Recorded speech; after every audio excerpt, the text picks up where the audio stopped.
Hi, this is James Jokum, host of Webcomics Reviews and Interviews. Tonight, we're looking at Keeping At It, so sit back, relax, and let the Geek Fest begin. One of the problems of being a writer is that, well, we have a really bad relationship with our well of ideas. It's either basically feast or famine. Sometimes the well of ideas will run dry and it will drive us crazy because we can't think of anything else to get it going again. On the flip side, sometimes this well of ideas will overflow and we'll get frustrated because we have no way of basically keeping up with it. It'd be great if it was just a nice, even flow, but let's get real, it doesn't work that way. It probably never will.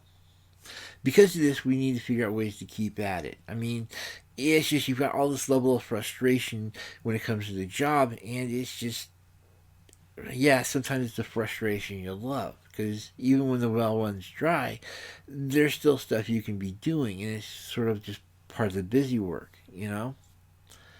So, when we're starting to look at ways to keep at it, we need basically set up forth systems.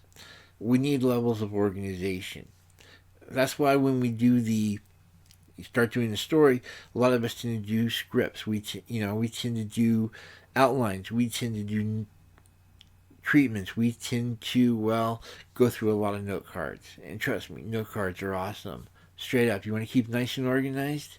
Nothing does it better than a stack of differently colored note cards. I mean, straight up.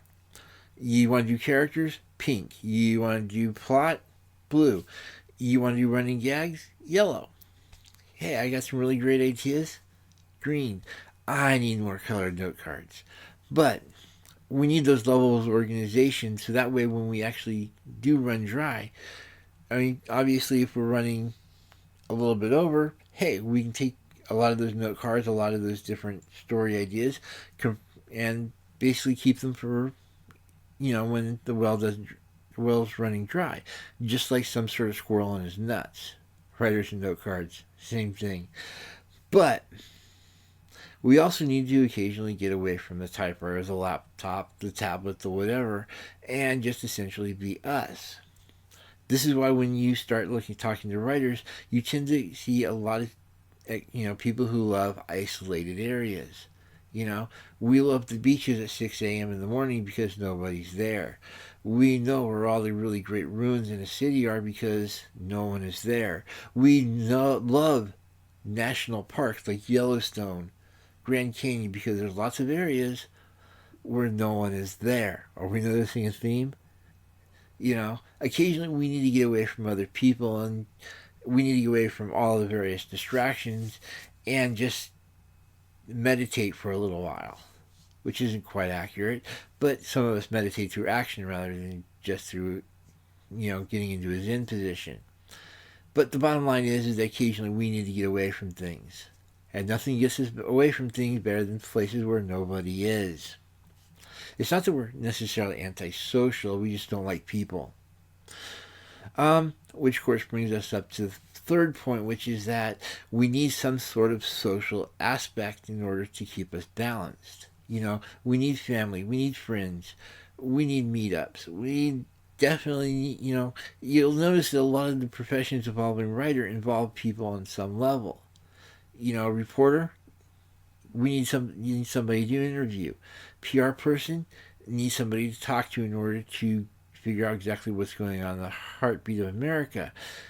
Even when we start looking at stuff like some of the other artist stuff like photographers, main subject of photographers, people. You know, we need to figure out where that balance is, and occasionally we do need to polarize over it. We occasionally need to get away from people, but at the same time, we also need people to be around us in order to act as a center. You know, we need family, we need friends, we need that, we need people we can talk to, we need people that we can just simply once in a while do things with, or for that matter, not do things with. It's just people are people. We're pack animals. There's nothing wrong with that. And of course, last but not least, we need something to stir us on. Our inspiration. And unfortunately, for everybody, there's a different form of inspiration. Some people will get into it because of a loved one got sick. Others because they were curious about something and they fell in love with it. So when it comes down to keeping at it, we only need four things. We need something to keep us organized, so that way we can take advantage of when we do have an overflow. We've got some way to record it from when we're running dry. We need a way to get away from people, but at the same time, we also need people in our lives. That paradox, hey.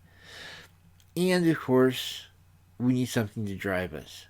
If we combine all those four factors, we can keep going through pretty much thick and thin. So, find those for yourself, and you'll be able to keep at it as a writer for pretty much ever. Have a good evening.